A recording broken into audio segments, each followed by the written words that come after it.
CP Radhakrishnan के नाम का अनाउंसमेंट का सीधा मकसद ये था कि बीजेपी तमिलनाडु में डीएमके को धर्म संकट में डाल दे। स्ट्रैटेजी ये थी कि राधाकृष्णन तमिल हैं तो डीएमके कैसे उनके खिलाफ जाकर इंडिया उम्मीदवार का समर्थन कर सकती है। तमिलनाडु में डीएमके का पूरा कैंपेन बीजेपी को एंटी तमिल बताने पर चल रहा है। केंद्र सरकार से टकराव तो अलग है ही, तमिलनाडु में अगले साल विधानसभा चुनाव भी हैं। अगर डीएमके ने सीपीआर का विरोध किया तो बीजेपी को कहने का मौका मिलेगा कि देखो जी, स्टालिन ने तमिलनाडु के राधाकृष्णन का विरोध किया। डीएमके के लोकसभा में 22 और राज्यसभा में 10 सांसद हैं। फिर भी मुश्किल ये है कि स्टालिन कांग्रेस लेफ्ट के साथ बड़ा अलायंस लेकर चलते हैं। अकेले इमोशनल हो गए तो बीजेपी के आगे झुका हुआ या बीजेपी की चाल से पस्त होने वाला माना जाएगा। सीपी राधाकृष्णन के सीएम एमके स्टालिन से बड़े अच्छे पर्सनल रिलेशन भी हैं।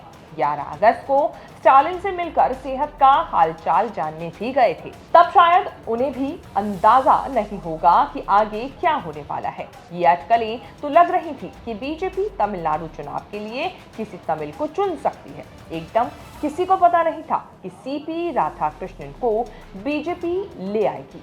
डीएमके ने बीजेपी के इस चाल को बढ़िया से समझ लिया है। बिना किसी धर्म संकट में फंसे ये सवाल उठाया है कि हम बीजेपी के सीपी राधाकृष्णन का समर्थन क्यों करें। पार्टी ने अनाउंस किया है कि इंडिया अलायंस जिसे उम्मीदवार चुनेगी डीएमके उसी का समर्थन करेगी। सीनियर डीएमके नेता और स्टालिन के करीबी टीकेएस एलंगोवन ने सीपी राधाकृष्णन को उपराष्ट्रपति पद का उम्मीदवार घोषित करने से तमिलनाडु को कोई फायदा नहीं मिलने वाला है, ऐसा बयान दिया। राधाकृष्णन को उपराष्ट्रपति पद का उम्मीदवार बनाना सिर्फ उनका व्यक्तिगत प्रमोशन है। राजनीतिक गलियारे में बहुत चर्चा है कि बीजेपी ने राजनाथ सिंह को काम पर लगाया है कि वो विपक्ष से बात करके सीपीआर के पक्ष में अहम सहमति बना ले, लेकिन शायद राजनाथ इसमें सफल ना हो पाए। सुनने में आ रहा है कि बीजेपी ने जो चाल चली है उसी चाल से उसे हराया जाए। बीजेपी के तमिल कैंडिडेट के सामने इंडिया का भी तमिल कैंडिडेट हो सकता है। एक चर्चा तेज है कि डीएमके के राज्यसभा सांसद तिरुचि सिवा की लॉटरी लग जाए। दिल्ली में डीएमके के प्रोमिनेंट फेस हैं तिरुचि सिवा। 1996 से लगातार राज्यसभा सांसद हैं। अगर तिरुचि सिवा मैदान में आए तो बीजेपी के तमिल चाल की काट निकल जाएगी। जो भी होना है वो 21 अगस्त को लास्ट डेट ऑफ नॉमिनेशन से पहले हो जाना चाहिए। चंद्रपुरम पोनुस्वामी राधाकृष्णन की कहानी तब से शुरू हुई जब बीजेपी दक्षिण भारत में जमने की कोशिश कर रही थी। दौर था अटल आडवाणी का। 1998 के चुनाव से पहले 1997 में कोयम्बटूर में दंगे हुए थे। बड़ी संख्या में मुसलमानों की गिरफ्तारी हुई थी। 17 साल की उम्र में आरएसएस ज्वाइन की, फिर जनसंघ से होते हुए बीजेपी में आए। सीपी को 1998 में चुनाव में बीजेपी ने कोयम्बटूर से टिकट दिया था।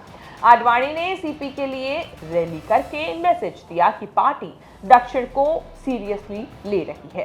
उसी रैली को निशाना बनाकर कोयम्बटूर में अलग अलग जगहों पर 12 सीरियल ब्लास्ट हुए, जिसमें 58 लोग मारे गए, 200 लोग जख्मी भी हुए। धमाकों की साजिश में कट्टरपंथी संगठन अल उम्मा का हाथ सामने आया। ये पता नहीं कि ये बीजेपी की मेहनत थी या दंगे और ब्लास्ट का साइड इफेक्ट कि एआईएडीएमके से अलायंस का फायदा हुआ। पहली बार तमिलनाडु में बीजेपी ने कोई लोकसभा सीट जीती, उससे पहले सीट डीएमके कांग्रेस सीपीआई को मिलती रही।